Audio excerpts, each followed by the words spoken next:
The Grand Chamber floated in space above Centris Prime, a world built only for talking and making deals between the stars. Inside the massive hall, beings from 47 different worlds sat in their special seats. Some had scales, some had fur, and some looked like walking insects. They all had one thing in common today. They were angry at the humans. Ambassador Hana Yoon stood alone in the center of the chamber. She wore a simple black suit, her dark hair pulled back tight.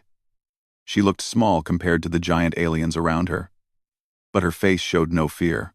She had been Earth's voice to the Council for 3 years now. She knew how to play this game. Councillor Vex's Thar raised his clawed hand. He was the chairman. A tall reptilian creature with green scales and yellow eyes that never blinked. His voice echoed through the chamber like thunder. The Council has reached a decision about the human problem, Vexthar said. His tongue flicked out as he spoke. Your species has been expanding into the outer rim sectors. These are not your territories. You were told to stay in your small corner of space. Hana listened quietly. Around the chamber, other council members nodded. A blue-skinned female from the Velton Empire smiled with too many teeth. A floating gas being pulsed with orange light, which meant agreement in its language. We gave you a chance to join the galactic community, Vexthar continued. We let you have trade routes. We let you build colonies on 3 worlds. But you want more. This ends now. The chairman stood up, his full height reaching nearly 3 meters. Humanity will withdraw from all Outer Rim territories within 72 hours. If you refuse, the Council will enforce this decision with our combined fleet. Do you understand? Hana smiled slightly. It was not a friendly smile. I understand that the Council believes it can give Earth orders. Angry hissing and clicking sounds filled the chamber. Several council members stood up, shouting in their own languages. Vexthar slammed his hand on the desk. You dare speak to us this way? He roared. We have seen your fleet, human. You have 12 patrol ships. 12. The Council has 800 warships ready to move. Your entire species could be erased in days. Hana stayed calm. The Council has seen some of our ships, not all. This made Vexthar laugh. It was a harsh, cruel sound. Do you have 13 ships? 14? It does not matter. We could crush 100 of your vessels without effort. I request 72 hours to discuss this with Earth, Hana said formally. Discuss? The Blue Velton counselor stood up. There is nothing to discuss. You are children playing with fire. We have been traveling the stars for 10,000 years. Your species just learned to leave your own planet 200 years ago. Know your place. Hana looked at the Velton directly. We know our place. The question is, does the Council know theirs? More angry shouts erupted. Vexthar's eyes narrowed. For a moment, Hana thought he might order her arrested right there. But the chairman was smarter than that. He enjoyed playing with his prey. Fine, Vexthar said, sitting back down. You have your 72 hours. Go back to your little ship and cry to your home world. Tell them the Council will not be lenient. When the time expires, our fleet moves. And human. When we arrive at your colonies, your people will beg for mercy. Hana bowed her head slightly. Thank you, Counselor. Earth will have its answer ready. She turned and walked out of the chamber. Her steps were steady and sure. Only when the doors closed behind her did she allow herself to breathe deeply. Her personal guard, a young lieutenant named Yuna Park, waited in the corridor. Ambassador, are you all right? Yuna asked quietly. The young woman looked worried. I'm fine, Hana said. They walked quickly toward their shuttle. Did you record everything? Yes, ma'am. Every word and every threat. Good. Send it all to Admiral Day. Priority channel. Yuna pulled out her communication device and began working. As they reached their small shuttle, Hana looked back at the council building. Through the transparent walls, she could see the council members celebrating. They thought they had won. They thought humanity would surrender or be destroyed. Inside the shuttle, Hana sat down at the communication terminal.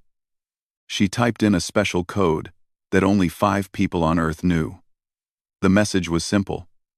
Just 3 words, and a code phrase. They don't know. Activate Protocol Goliath. She sent the message and sat back. Yuna looked at her with confusion. Ma'am, what is Protocol Goliath? Hana smiled, a real smile this time. Something the Council never imagined. Something we've been building while they looked down on us and laughed. But they're right about one thing. Yuna said nervously. We only have 12 patrol ships out here. How can we fight 800 warships? Yuna, those 12 ships are what we wanted them to see. Do you know what humans are best at? The lieutenant shook her head. Surprises, Hana said. Light years away, near the orbit of Neptune, a signal reached a hidden facility. The facility had been built in absolute secrecy over 15 years. It floated in the dark, cold space where no one ever looked. Inside, lights began turning on. Machines that had been sleeping started to wake up. Captain Tae-hyun received the message on his personal device. He was in his quarters on the military station above Neptune. He had been waiting for this message for 3 years. Part of him hoped it would never come, but another part, the soldier part, was ready. He pressed the comm button on his wall. This is Captain Tae, to all senior officers. Report to Briefing Room Alpha in 10 minutes. This is not a drill. Protocol Goliath is active. Around the station, alarms began to sound. Not emergency alarms, but activation alarms. Thousands of crew members who had been training for this exact moment ran to their posts. In the docking bay, a massive hangar door began to open. It was so large that it took 5 full minutes just to open halfway. Tae stood at the window of his quarters and looked out into space. In the distance, he could see it. The thing they had built. The thing that would change everything. It was enormous. It was powerful. It was humanity's hidden ace. It was Goliath. And the Galactic Council had no idea it existed. Tae allowed himself a small smile. In 72 hours, they would know. In 72 hours, the Council would learn that humanity was not weak, not helpless, not prey. In 72 hours, everything would change. He turned from the window and headed to the briefing room. There was much work to do. The briefing room filled quickly. Captain Tae-hyun stood at the head of the table, watching his senior officers take their seats. These were people he had worked with for years.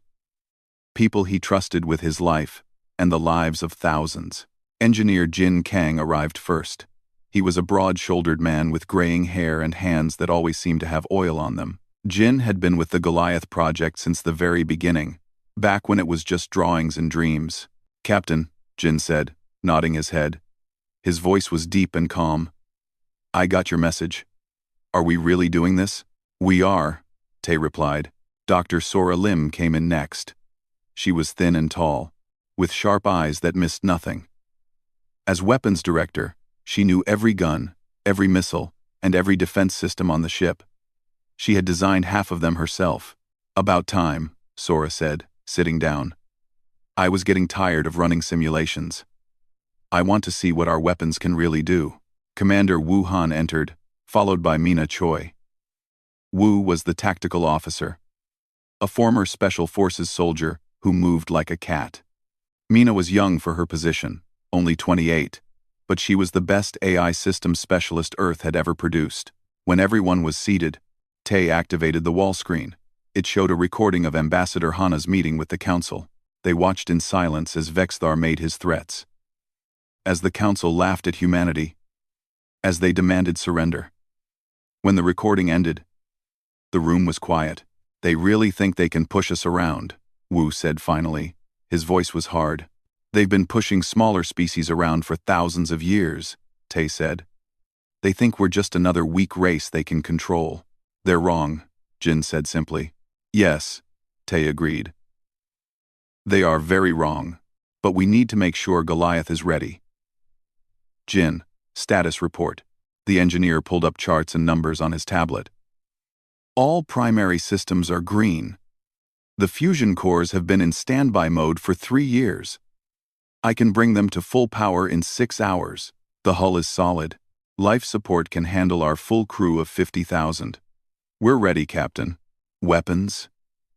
Tae looked at Sora. She smiled. It was not a kind smile. Every gun is loaded and calibrated. Our main rail cannons can punch through any known ship armor.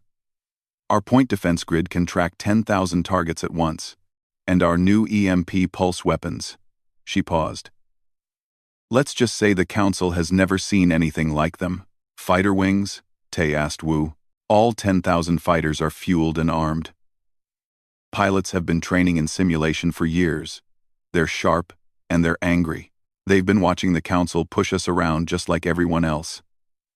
They want this. Mina spoke up. The AI systems are fully integrated.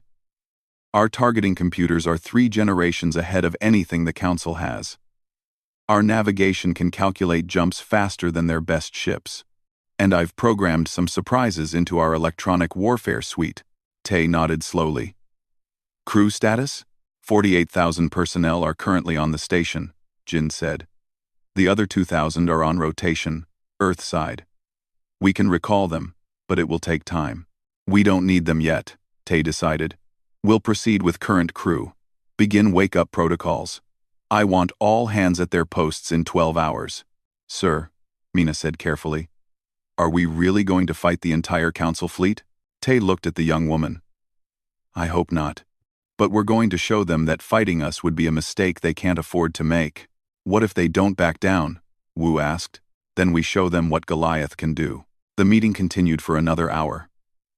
They went over every system. Every plan. Every possible scenario. When they were done, Tay dismissed everyone except Jin. Walk with me, Tay said to the engineer. They left the briefing room and headed toward the main observation deck. Through the windows, they could see the construction facility. And in the center of it, Goliath waited. The ship was massive beyond belief, 47 kilometers from nose to tail. It looked like a city floating in space. Its hull was dark gray, covered in armor plates that could survive direct hits from nuclear weapons. Hundreds of hangar bays lined its sides. Gun turrets bristled from every angle. I still can't believe we built her, Jin said quietly. I can, Tay replied.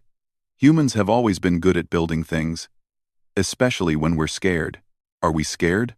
Terrified, Tay admitted. The Council could wipe out Earth if they really wanted to. That's why we built Goliath. Not to attack them, but to make sure they think twice before attacking us. Jin looked at the massive ship. Do you think it will work? It has to. They stood in silence for a moment. Then Jin spoke again. I remember when this project started. 15 years ago. I was just a junior engineer. They brought me into a secure room and showed me the plans. I thought they were crazy. We probably are crazy, Tay said with a small smile. Maybe. But we're also alive. And free. And I want to keep it that way. So do I, old friend. So do I. Across the facility, crews were already moving. The wake-up protocols had begun. Men and women who had been in cryogenic sleep started to wake up. They had volunteered to sleep in shifts, keeping the project secret even from Earth's civilian population. Now they emerged from their pods, ready for duty. In the fighter bays, pilots climbed into their cockpits. The fighters were small and fast, designed for human reflexes and endurance. Each one was armed with weapons that could disable larger ships. In the weapons sections, technicians ran final checks on the rail cannons. These massive guns could fire metal slugs at a fraction of light speed. They could destroy a ship from thousands of kilometers away. In the engine room, the fusion cores began to hum. They had been sleeping for so long. Now they woke up, hungry and powerful. Energy flowed through the ship like blood through veins. Tay returned to his quarters one last time before taking command. He opened a small box on his desk. Inside was a photograph. It showed Earth, blue and beautiful, taken from orbit. Beneath it was a smaller picture of a woman and 2 children. His family, he had not seen them in person for 3 years. It was part of the sacrifice. The project required complete secrecy.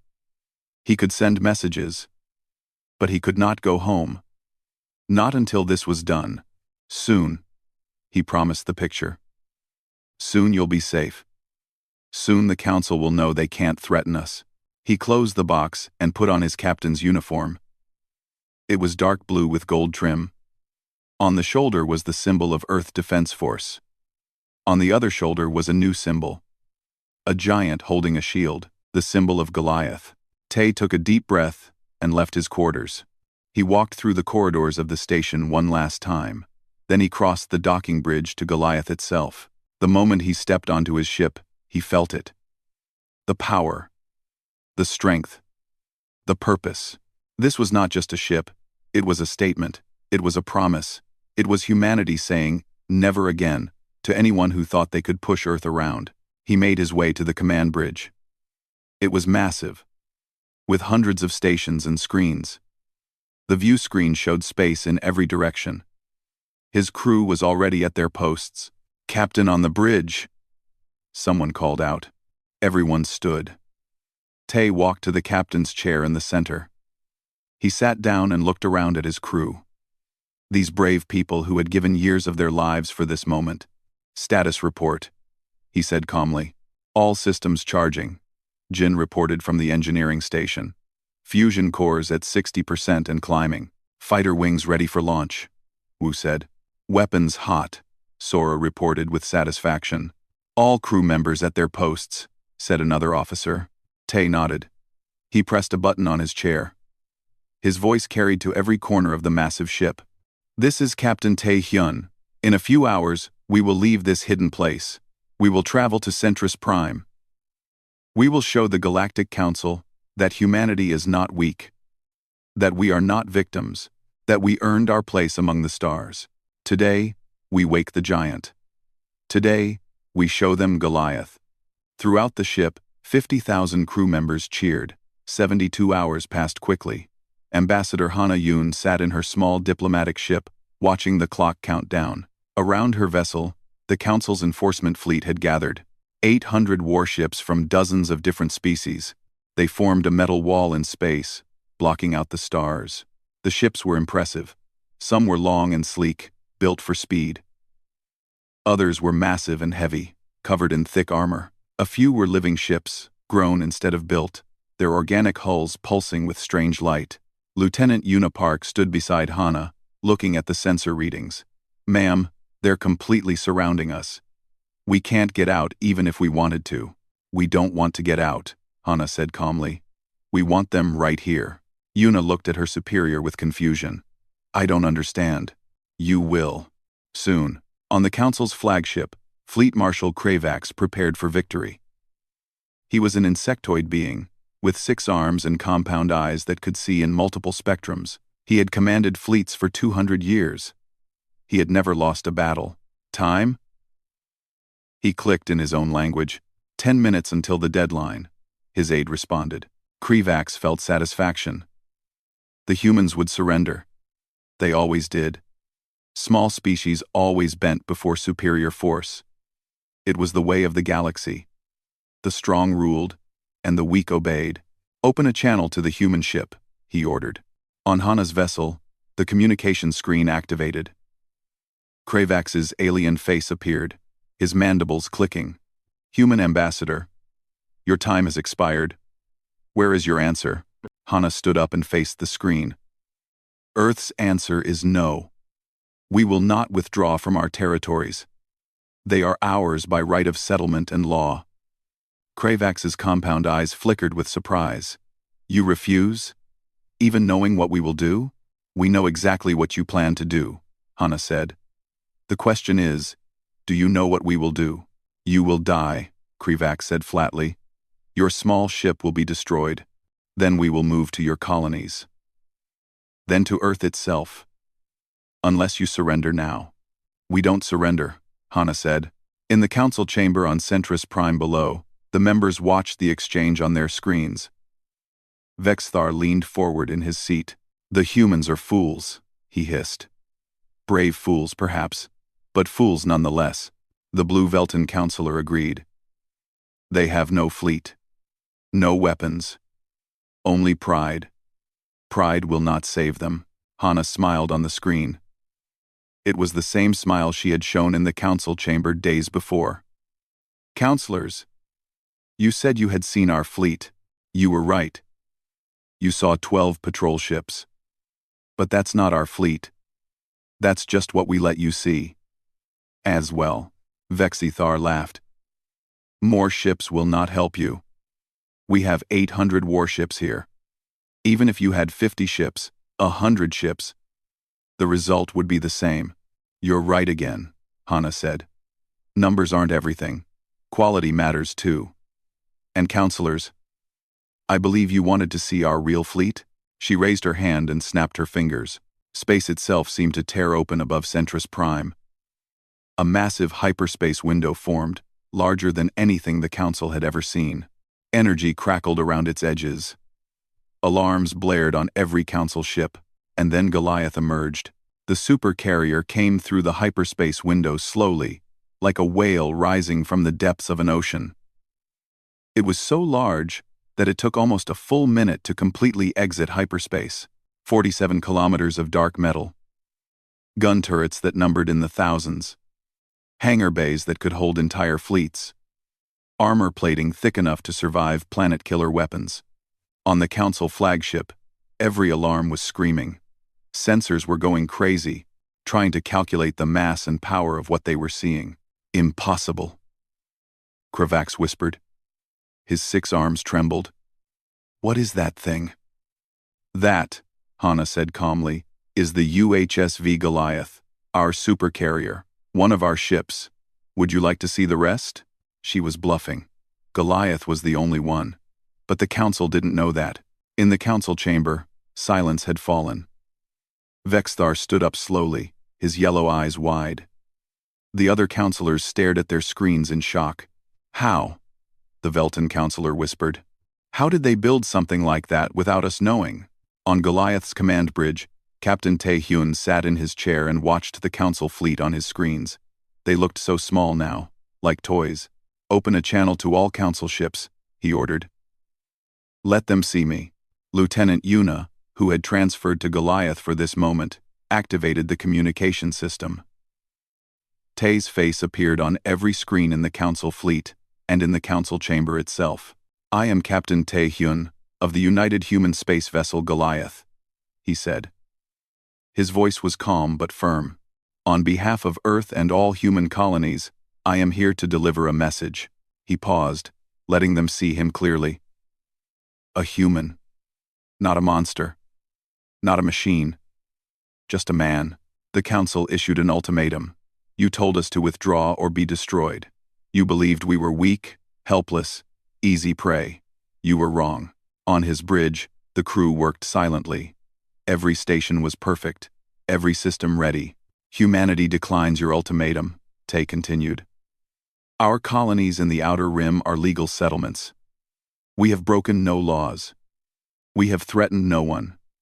We have simply grown, as any species has the right to grow." In the Council chamber, Vexthar found his voice. "This changes nothing. You have 1 ship. We have hundreds." Tae looked directly at the camera.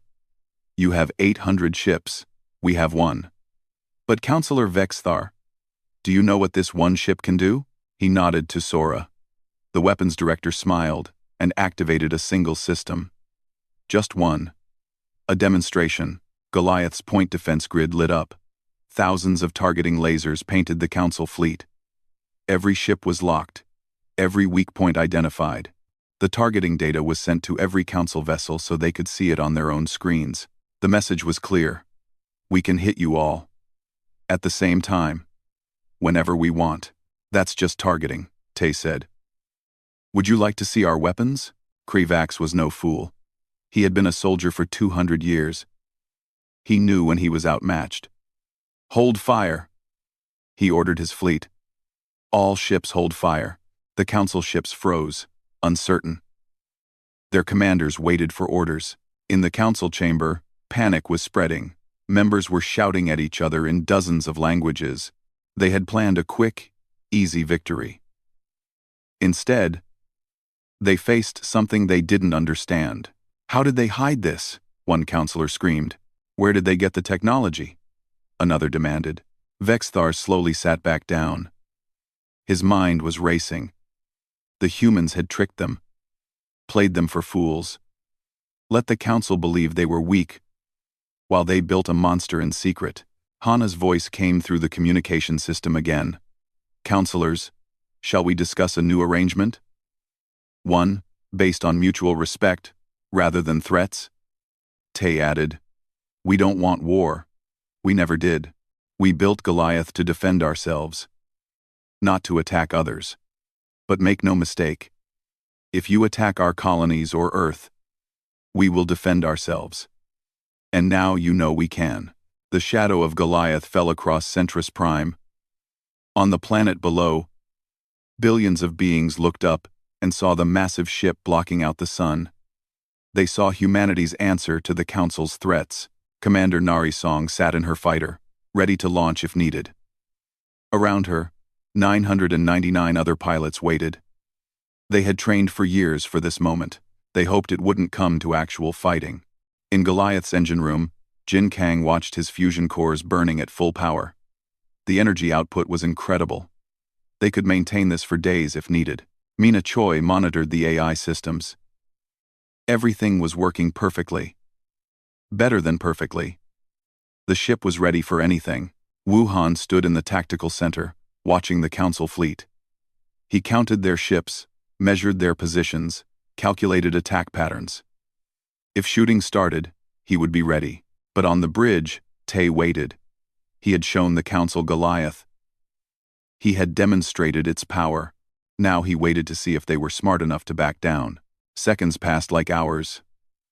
The two forces faced each other in space. 800 Council warships. One human supercarrier. Finally, Vexisthar spoke.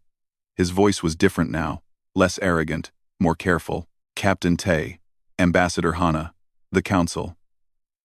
Requests a formal discussion. To negotiate a new understanding. Hana allowed herself a small smile. The Council requests? Not demands? There was a pause. Then Vexthar spoke again. And this time there was something new in his voice. Respect. Requests, he confirmed. Tay looked at his crew. They had done it. They had shown the galaxy that humanity could not be pushed around. That Earth would defend itself. That humans had earned their place among the stars. We accept your request, Counselor, Tay said. Let's talk. Above Centris Prime, Goliath maintained its position. Silent. Powerful. A guardian watching over its people. The Council had learned an important lesson. Never underestimate humanity. Never assume the small are weak. And never, ever, push humans into a corner.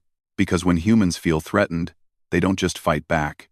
They build something like Goliath. The first 24 hours were the most dangerous.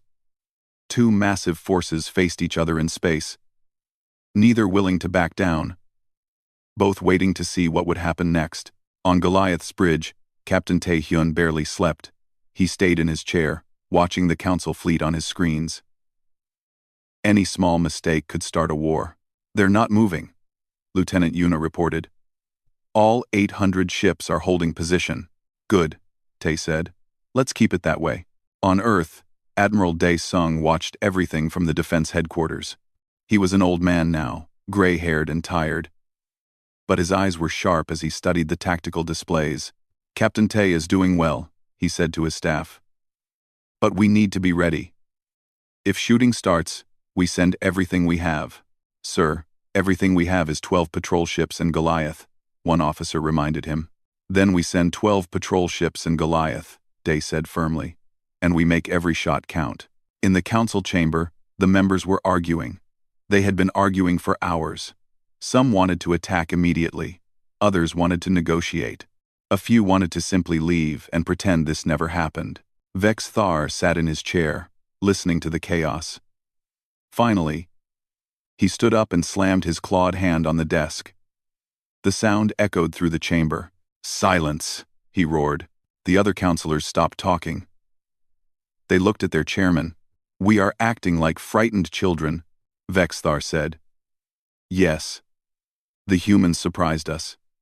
Yes, their ship is larger than we expected. But we are the Galactic Council. We have ruled this part of space for 10,000 years. We do not panic. But that ship, the Velton counselor protested. It could destroy half our fleet before we even got close. Maybe, Vexthar admitted. Or maybe it's all show. Maybe they only have targeting systems and no real weapons. We don't know, a small, furred counselor from the Raxkin species spoke up. Should we test them? Send a small force to probe their defenses? Fleet Marshal Kravax, who had been called to the chamber, responded. I advise against it. Their targeting was too precise. Too fast. If they can track all our ships simultaneously, they have computing power beyond ours. If they have computing power like that, their weapons are probably just as advanced. So we just accept defeat? Another counselor asked. Let the humans do whatever they want? Not defeat, Vexthar said slowly. Adjustment. The humans are not what we thought. We need to adjust our approach. But not everyone agreed. In the council fleet, some commanders were angry. They felt humiliated. One of them was Commander Felkoth, a warrior from a species that valued honor above all else. Felkoth commanded a battlecruiser with 50 ships under his direct command. He looked at Goliath and saw an insult, a challenge that demanded an answer. I will not sit here like a coward, he told his crew. We will test the human ship. If it is truly powerful, we die with honor. If it is weak, we expose the lie. Against orders, Felkoth began moving his ships forward. 50 warships broke formation and accelerated toward Goliath. On Goliath's bridge, alarms sounded. Captain, we have 50 ships breaking formation. Yuna called out. They're coming directly at us. Tay sat forward in his chair. Weapons. What's their status? Dr. Sora checked her screens. Shields up. Weapons charging. They mean business. Distance? 3,000 kilometers in closing. They'll be in firing range in 2 minutes. Tay thought quickly. If he destroyed those ships, the council might attack in force. If he did nothing, they might think he was bluffing. He needed a middle ground. Sora, can you disable those ships without destroying them? The weapons director smiled. I thought you'd never ask. Our EMP pulse system was designed exactly for this. Do it, but only when they're in optimal range. I want this to be clean. On the council flagship, Kravax saw what was happening. No, no, no, that fool Felkoth. Stop him. But it was too late. The 50 ships were committed to their attack run. In the council chamber, Vexthar watched with growing dread. If the humans destroy those ships, this becomes a full war. We'll have no choice but to retaliate. The Velton counselor leaned forward. Maybe that's what we need. One way or another, we'll know the truth about their capabilities. Aboard Goliath, Sora had her hands on the controls. The EMP pulse system was something new, something the council had never seen. It could send out an electromagnetic wave that would shut down electronics without destroying the ships themselves. 50 ships in optimal range in 10, 9, 8. Yuna counted down. Tay watched the approaching ships. He could see their weapons charging. They were serious about this attack. 7. Hold steady, Tay said calmly. 4, 3. Fire, Tay ordered. Sora pressed the activation button. From Goliath's hull, invisible waves of electromagnetic energy pulsed outward. They moved at the speed of light, washing over the 50 attacking ships in an instant.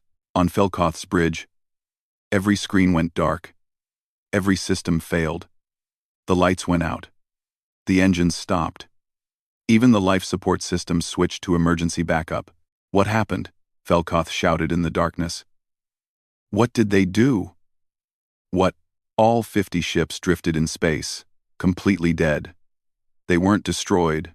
They weren't damaged. They were just... In the council chamber, every member stared at their screens in shock. They disabled 50 warships in 1 second, someone whispered. Without firing a single projectile weapon, Vexthar felt a chill run down his spine. The humans had weapons the council didn't even understand. If they could do this to 50 ships, they could do it to 800 ships. Kravax was thinking the same thing. All ships, hold position. No one moves without my direct order. Tay opened a channel to the disabled ships. Commander Felkoth, your ships are not damaged. We shut down your electronics with an electromagnetic pulse. In approximately 10 minutes, your backup systems will restore main power. Consider this a demonstration. We could have destroyed you. We chose not to. Return to your formation. On Felkoth's ship, the emergency lights came on. The warrior sat in his chair. His pride wounded, but his mind clear. The humans could have killed him and his entire crew. Instead, they showed mercy and power. I understand, Felkoth said into his comm unit. We returned to formation, true to Tay's word. 10 minutes later, the disabled ships began coming back online. Their systems rebooted. Their engines restarted. They were completely undamaged. They turned and slowly flew back to the Council fleet. Admiral Day, watching from Earth, allowed himself to smile. Smart move, Captain Tay. You showed them you could hurt them without actually hurting them. Now, they know. On Goliath, Tay called his senior officers for a quick meeting. That was the first test, he said. There will be more. The Council needs to save face. They need to prove to themselves that we're not invincible. But we've shown them we're not helpless either. How long can we maintain this standoff? Jin asked. We can stay at full power for weeks if needed, but the crew will get tired. We won't need weeks, Tay said. The Council saw what happened. Now they're talking. Really talking. Ambassador Hana says negotiations will begin soon. Wuhan spoke up. What if they try something bigger? What if they send 200 ships? 500? Then we show them more of what Goliath can do, Sora said. We've only used one weapon system. We have dozens more, Mina added. Our fighters are ready too. If needed, we can launch them. The Council has never seen human pilots in action, Tay nodded. I hope it doesn't come to that. But yes, if they push us, we push back.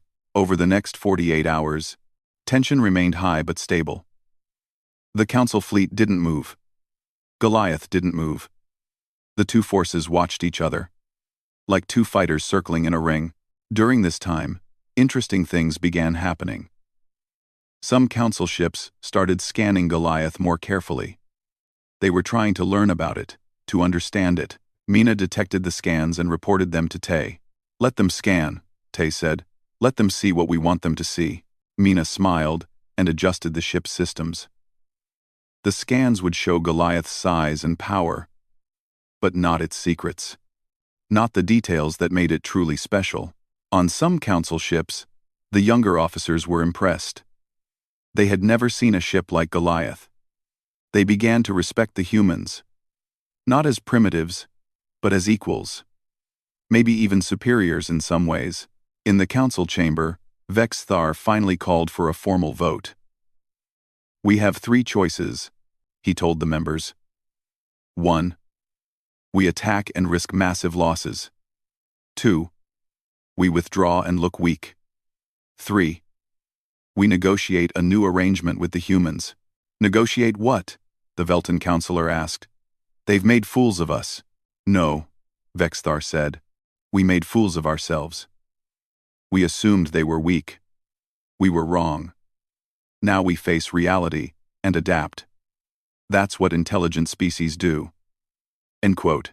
The vote was close, but in the end, negotiation won.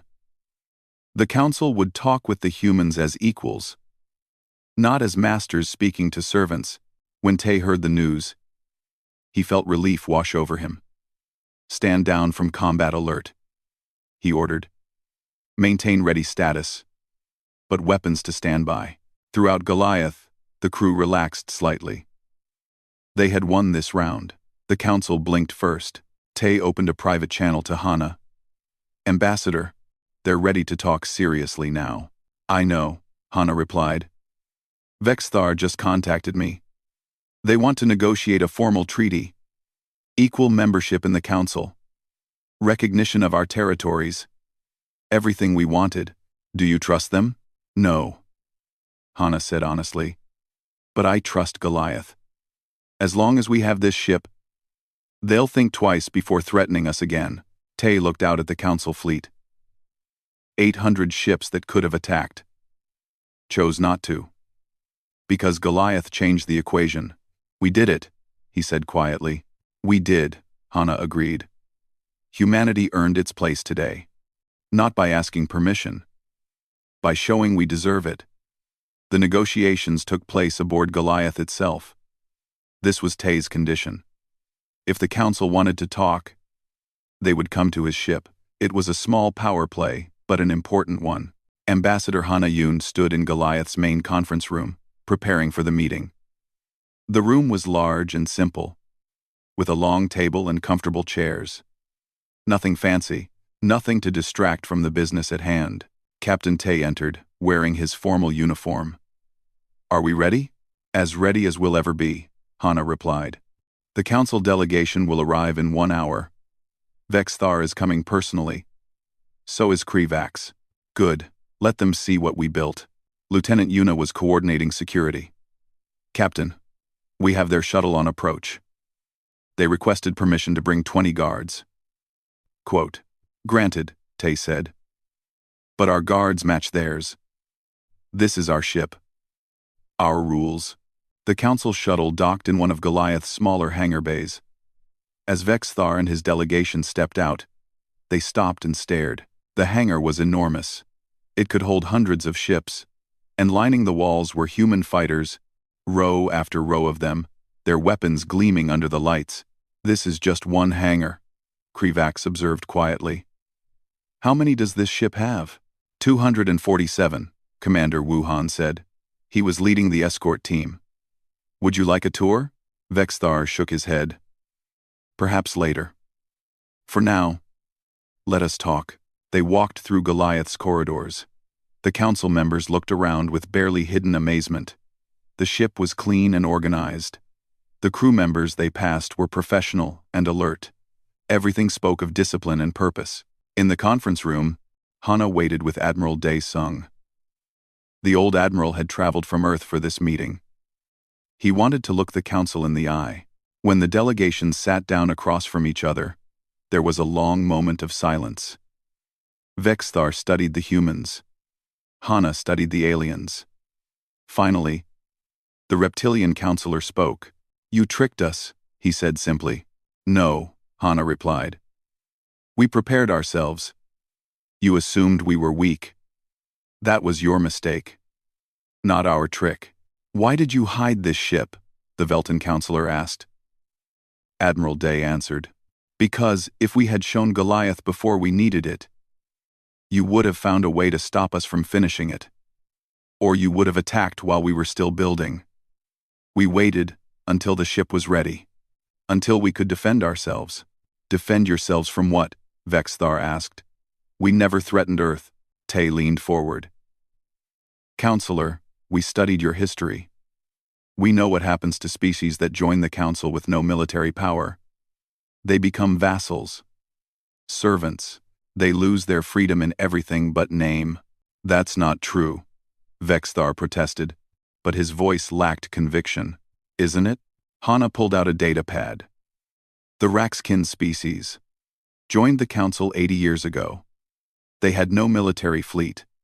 Now their mining rights are controlled by the Velton Empire. They work for others, not for themselves. The Velton counselor shifted uncomfortably. The Pelthar people, Hana continued, 120 years in the council. No warships. Their trade routes are managed by council corporations. They see 30% of their own profits. Krivax spoke up. Those species accepted those arrangements willingly. Did they? Day asked. Or did they have no choice? When you're surrounded by 800 warships, how much choice do you really have? Unrand. Vexthar was quiet for a moment. Then he sighed, a strange hissing sound. Perhaps you are right. Perhaps we have been taking advantage. But that is how the galaxy works. The strong survive. The weak serve. Or, Tay said, The weak become strong, like we did. The negotiations continued for hours. Both sides made their positions clear. The Council wanted humanity to acknowledge Council authority. Humanity wanted full independence and equal status. Finally, Hana laid out Earth's terms.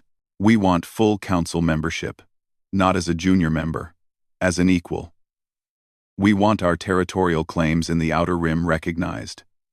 We want Earth and all human colonies to maintain their own military forces. And we want technology sharing to be voluntary, not mandatory. That's more than most species get. The Velton counselor objected. Most species don't have a supercarrier, Sora pointed out. She had joined the meeting as military advisor, Vexthar thought carefully. The council was in a difficult position. If they rejected these terms, what would happen? War? They might win, but the cost would be terrible. Goliath could destroy hundreds of ships before it fell, and that was assuming Goliath would fall. The humans might have other surprises, other weapons, other ships they hadn't revealed yet. I need to consult with the full council, Vexthar said finally. Of course, Hana agreed. We'll wait. The council delegation left. Tay walked with Vexthar back to his shuttle. Before the counselor boarded, he turned to the human captain. I have one question, Vexthar said. Do you have more ships like this one? Tay smiled slightly. Does it matter? You know we can build them. That should be enough. Vexthar made a sound that might have been a laugh. You are a clever species, perhaps too clever for your own good, or perhaps clever enough to survive in a dangerous galaxy. The council met for 3 days. The debate was intense. Some members wanted to fight, most wanted to negotiate. In the end, practical thinking won. When Vexthar returned to Goliath, he brought a formal treaty. Earth would become a full council member. Human territories would be recognized. Earth would maintain its own military. Technology sharing would be negotiated between equals. In return, humanity agreed to follow council laws regarding protected species and forbidden technologies. They agreed to contribute to council defense forces, and they agreed to allow council observers on Goliath to ensure it was used for defense, not aggression. Observers? Tay asked. Think of them as liaisons, Vexthar said. They will learn from you. You will learn from them. And they will report back that humanity is not a threat to the council. Tay looked at Hana. She nodded slightly. It was a reasonable compromise. Agreed, Tay said. They signed the treaty in Goliath's conference room. Representatives from Earth and the Council put their marks on the document. It was transmitted across the galaxy immediately. When it was done, Vexthar stood and extended his clawed hand to Tay. The captain shook it carefully. Welcome to the Galactic Council, Captain, Vexthar said. As an equal, thank you, Counselor, Tay replied. We look forward to working with you. After the council delegation left, Tay found himself alone on the observation deck. He looked out at the stars, thinking about everything that had happened. Engineer Jin Kang found him there. The old engineer stood beside his captain in comfortable silence. We did it, Jin said finally. We did. Tay agreed. So what happens now? Does Goliath just sit here forever? Tay shook his head. No. The council has agreed to joint task forces for protecting council space. Goliath will be the flagship of one of those forces. We'll patrol the borders, protect against pirates and raiders, keep the peace. We built a warship to become peacekeepers? We built a warship to make sure no one would dare attack us, Tay corrected. And it worked. Now we use that same ship to help others. To show that strength can protect, not just destroy. Jin smiled. I like that. A guardian instead of a weapon. Both, Tay said. Always both. As long as Goliath exists, no one will threaten Earth. But we can also use it to help. To do good. Over the next weeks, things changed rapidly. Human colonies in the Outer Rim were officially recognized. Earth sent ambassadors to dozens of worlds. Trade agreements were signed. Technology exchanges began. And Goliath took its place as the guardian of the eastern sectors. The ship that had surprised the galaxy became a familiar sight. Pirates and raiders learned to avoid any area where the supercarrier was patrolling. Other species began to respect humanity. Not because humans were aggressive or violent, but because they had proven themselves capable, worthy, equal. Some species even asked for human help in building their own defenses. Earth agreed to share some technologies, though never the secrets of Goliath itself. Those remained human alone. 6 months after the standoff, Captain Tay finally got permission to return to Earth for leave. He hadn't seen his family in 3.5 years. When his shuttle landed, his wife and children were waiting. The children had grown so much. They barely recognized him at first. But then, they ran to him. And he held them close. "Is it over, Dad?" his son asked. "Did you win?" Tay thought about that question. "We didn't win." Exactly. We survived. We showed the galaxy that humans deserve respect. And we built something that will protect you and your children, and their children. "The big ship?" his daughter asked. "The big ship," Tay confirmed. "It's watching over us, making sure we stay safe." On Goliath, Lieutenant Una Park had temporary command while Tay was on leave. She sat in the captain's chair, looking at the stars through the view screen. Behind her, the crew worked efficiently. Engineers maintained the systems. Weapons crews ran drills. Fighter pilots practiced maneuvers. Everything running smoothly. Una thought about the journey that had brought them here. The secrecy. The fear. The moment when they revealed themselves to the galaxy. She pressed a button on her chair and spoke to the entire ship. "This is Lieutenant Park. Captain Tay will return in 2 weeks. Until then, we continue our mission. We protect Earth. We protect our colonies. We protect anyone who needs our help. This is what Goliath was built for. Not to make war, but to prevent it." Throughout the ship, crew members nodded in agreement. They understood their purpose now. They were not conquerors. They were guardians. Somewhere on Earth, Ambassador Hana Yoon met with Admiral Dae Sung in his office. "The Council wants to meet with us about forming a joint research committee," she said. "They want to study some of our technologies. In exchange, they'll share some of theirs." 70. "Do we accept?" Dae asked. "I think we should. But carefully. We share what we can afford to share. We keep our critical advantages secret, like Goliath's full capabilities." "Exactly. Let them know we're strong. But never let them know exactly how strong." Dae nodded slowly. "The same strategy that got us here. Stay prepared. Stay ahead. Stay free. Always," Hana agreed. Years would pass. Decades. Goliath would continue to patrol the stars. New ships would be built to join it. Humanity would grow and prosper. But the galaxy would always remember the day when the supercarrier appeared above Centris Prime. The day when humanity surprised the Galactic Council. The day when Earth proved it deserved its place among the stars. Not through conquest, not through submission, but through strength, determination, and the willingness to protect what mattered most: freedom. And in the cold depths of space, Goliath continued its eternal watch. A silent guardian. A promise. A reminder that humanity would never be helpless again. The giant had awakened, and it would never sleep again.